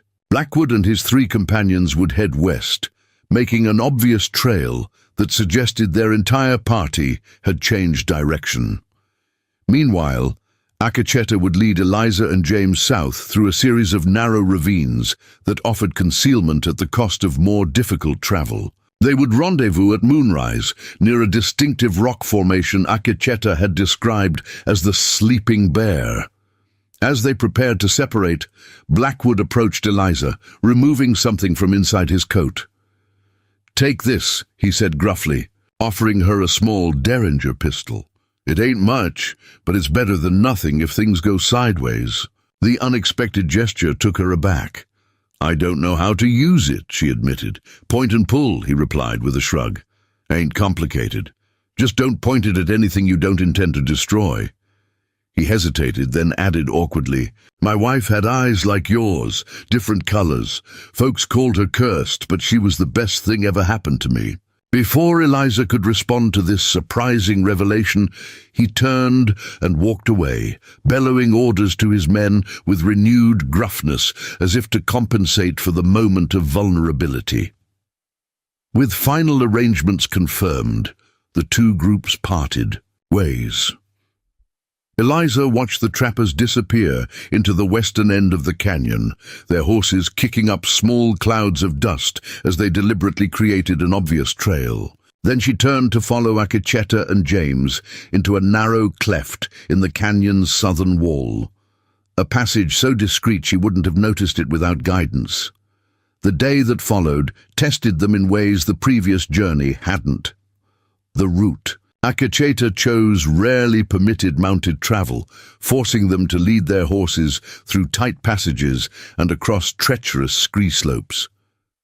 By midday, Eliza's legs ached from the effort, her hands raw from gripping rock faces and guiding her. Reluctant mare across difficult terrain, James fared little better, his city-bred background evident in his struggles with the landscape. Only Akecheta moved with effortless confidence, reading the terrain like a familiar text, finding secure footholds where the others saw only danger. They spoke little, conserving breath for the demanding journey. When they paused briefly to rest, and drink from a small spring hidden among the rocks, James finally broke the silence. "Who do you think is following us?" he asked, wiping sweat from his brow despite the winter chill. "Army scouts wouldn't be so cautious. They'd simply confront us." Akacheta knelt by the spring, refilling their water skins with methodical precision. "There are many possibilities," he replied. "Blackfoot scouts, bounty hunters, perhaps even my own people." "Your people?" Eliza questioned. "Why would they shadow us instead of making contact?" "To evaluate," he explained simply. "A Lakota warrior traveling with whites would raise questions. They would watch to determine if I come as friend or as betrayer." The statement hung heavy in the air. For the first time, Eliza considered the risk Akacheta himself was taking by helping them, not just from white authorities, but potentially from his own tribe as well. "What will happen when we reach your winter camp?" she asked the question. Suddenly pressing, Akacheta secured the water skins before answering. "You will be given shelter while the council decides your status. As for him," he nodded toward James, "that depends on many factors. His father is known to our people, not favorably." "I'm not my father," James stated firmly. "No, Akacheta."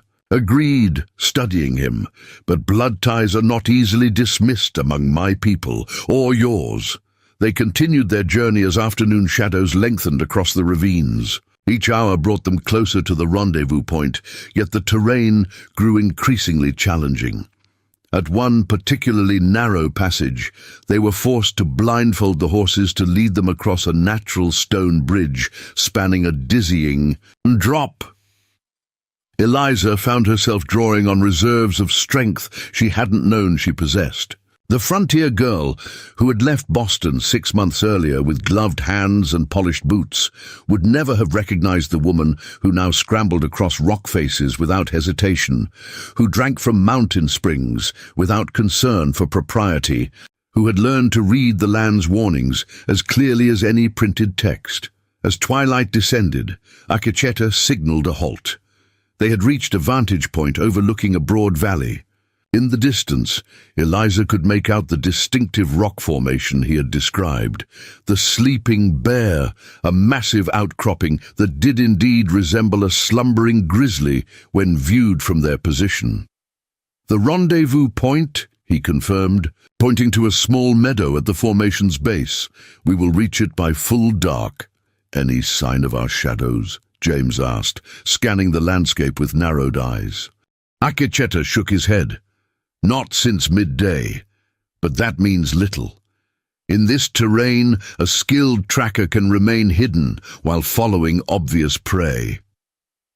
"Comforting," James muttered. They descended carefully into the valley as the last light faded.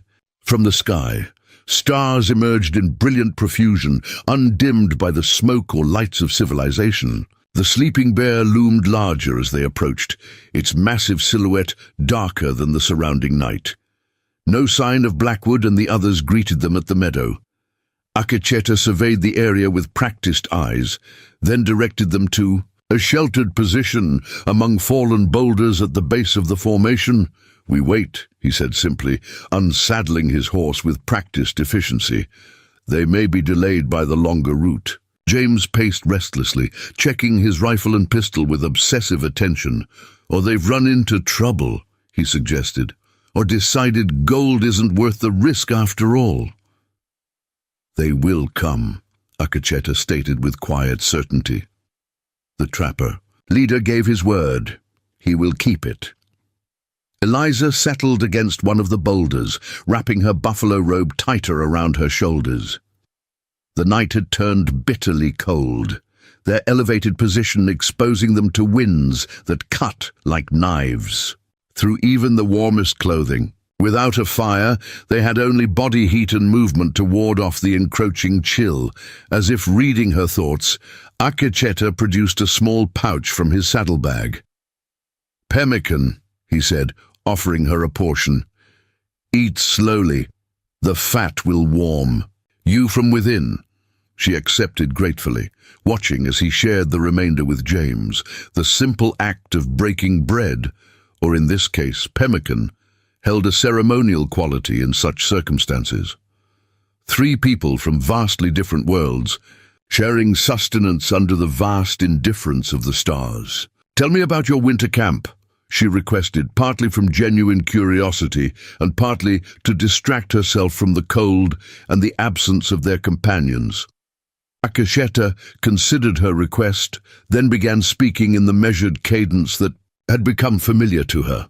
40 lodges arranged in the sacred circle, the council fire at center, buffalo hide teepees painted with the visions and accomplishments of each family, smoke rising through center holes to carry prayers to the Creator.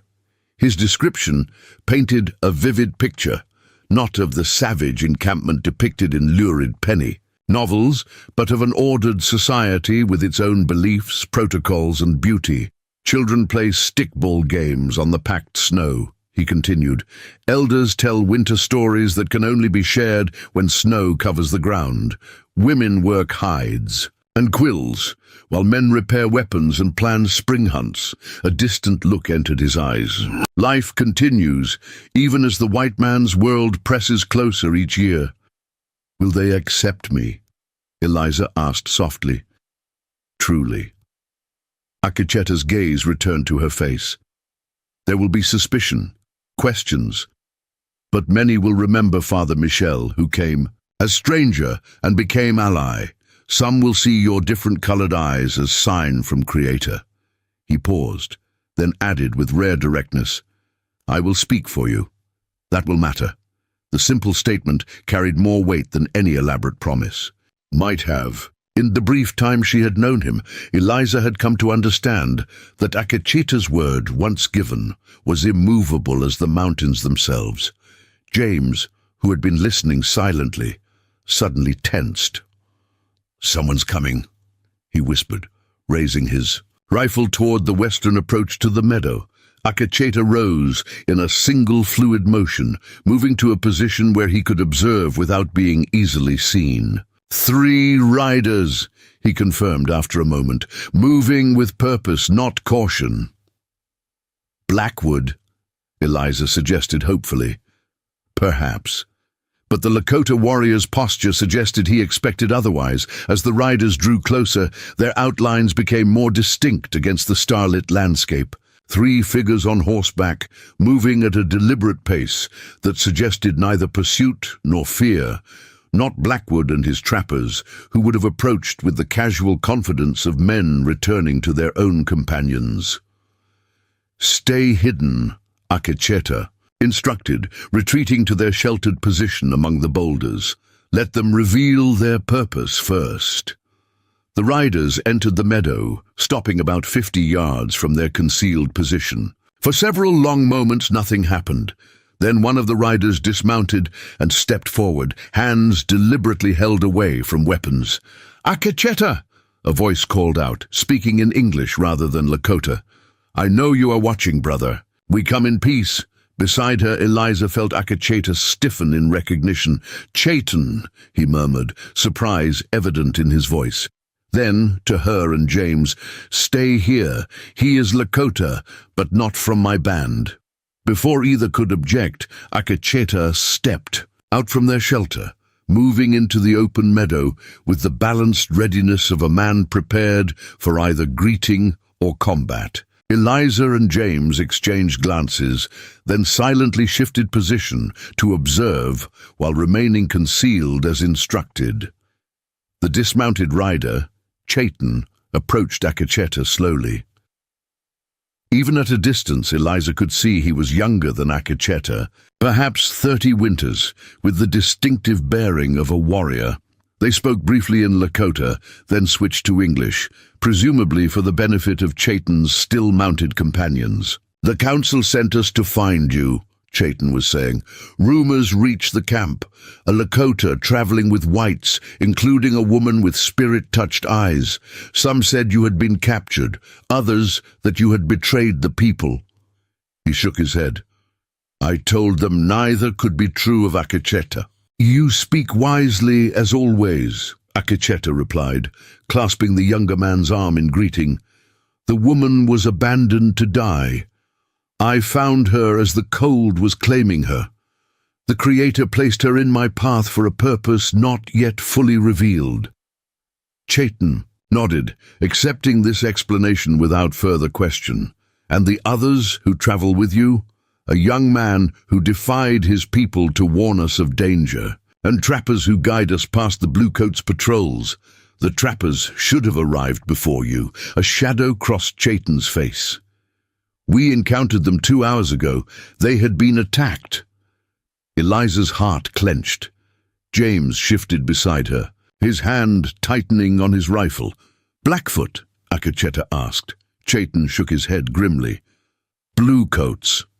A patrol of 6. They caught the trappers making camp and demanded to know their business. He glanced toward the boulders where Eliza and James remained hidden. One of them, the leader, I think, refused to answer. The soldiers shot him and took the others prisoner. Blackwood. The revelation hit Eliza with unexpected force. The gruff trapper with his hidden depths and unexpected kindness had died protecting their secret. How do you know this? Akecheta pressed. We were tracking your party, keeping distance. As our instructions required, we witnessed the attack but could not intervene without revealing ourselves. Regret colored Chaitan's voice. The soldiers spoke of a reward for information about a Lakota traveling with a white woman. They believe the woman was taken against her will. James could contain himself no longer. Rising from their concealment, he stepped forward, ignoring Eliza's attempt to restrain him. That's a lie, he stated firmly, approaching the 2 Lakota men with his rifle pointed deliberately at the ground. She travels by choice. I can testify to that. Chaitan's companions immediately raised their weapons, but he gestured for them to hold. Who are you to speak for her? He demanded. James Harker, he replied, stopping beside Akecheta. Son of the wagon master who abandoned her. The admission clearly surprised Chaitan. You betray your own father. I choose truth over loyalty to a lie, James corrected. The woman Eliza was falsely accused and left to die. I returned to find her alive thanks to Akecheta's intervention. Now my father leads a war party that seeks to silence us both and claim vengeance on any Lakota they encounter.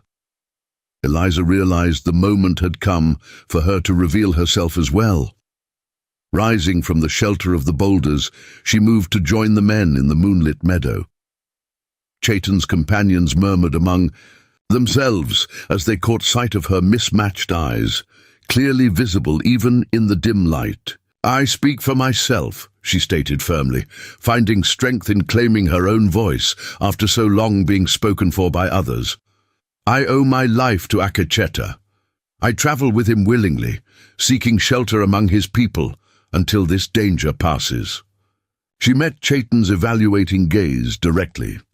I have no quarrel with the Lakota. My quarrel is with those who would use fear and lies to justify violence. A long silence followed her declaration. Chaitan studied her with careful attention, then turned back to Akecheta. The council must hear this directly, he decided. We can reach the winter camp by tomorrow's sunset if we travel through the day. What about Blackwood's men? James asked. We can't just abandon them to the soldiers. Chaitan shook his head. They are already bound for the fort. Nothing can be done for them now without risking all our lives. And the war party? Eliza pressed. How close are they? 2 days behind, perhaps 3, Chaitan replied. They follow your original trail, not yet aware of your change in direction, but they have Pawnee trackers with them who will eventually find the true path. Akecheta absorbed this information with characteristic calm. Then we ride now, he decided. Tonight, without waiting for dawn. The decision made, they quickly prepared for departure. Chaitan provided fresh horses for Eliza and James from those they had brought as spares, allowing for greater speed on the journey ahead. As they worked, the Lakota warrior spoke quietly. with Akacheta in their native tongue, a conversation that seemed both intense and personal. When they finished, Akacheta approached Eliza as she adjusted her saddle. "Chayton brings news of another kind," he said, his voice pitched for her ears alone. "A white woman lives among my people. She came as a captive many winters ago, but chose to remain when given opportunity to leave. Her knowledge bridges our worlds." He paused, studying her reaction. "She may offer guidance for the path ahead." "A white woman," Eliza repeated, startled by this unexpected revelation. "She lives freely among your band?" "As freely as any," he confirmed.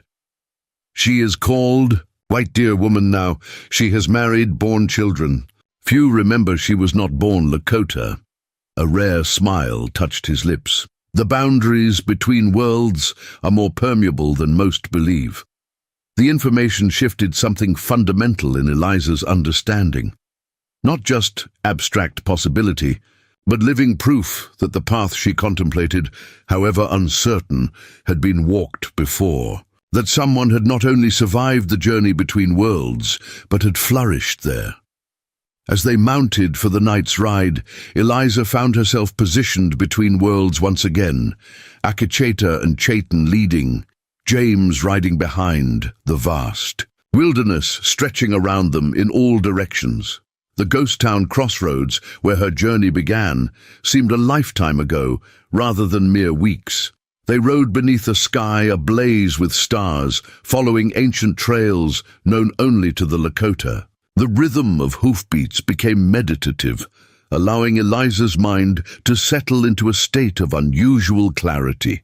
Each breath of frigid air seemed to scour away another layer of the person she had been, revealing someone newer, stronger, more truly herself beneath.